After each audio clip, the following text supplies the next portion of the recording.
Pwede po, respetuhin natin ang nagbuo ng ating buhay at lalo na kung ano man yung ating itinalagang simbahan dito sa lupa.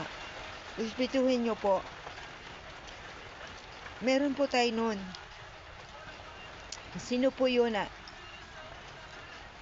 Sino po yun nagsalita ng tunay na post o parating?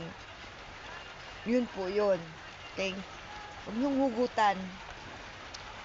Kaya sila naman nagkabit ng speaker sa Maynila kasi hindi nila alam kung nasaan ako, nasaan tunay na tinalaga.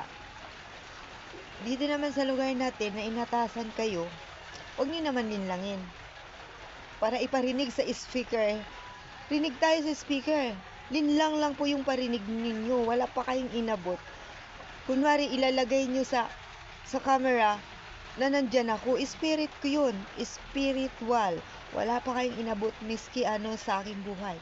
Natutoo lang. Linlang ang lahat ng ginawa ninyo, parinig sa speaker.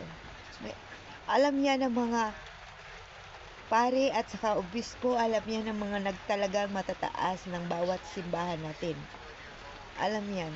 Manluloko kayo dito sa atin. Inatasan kayo bawat lugar. Tuo lang.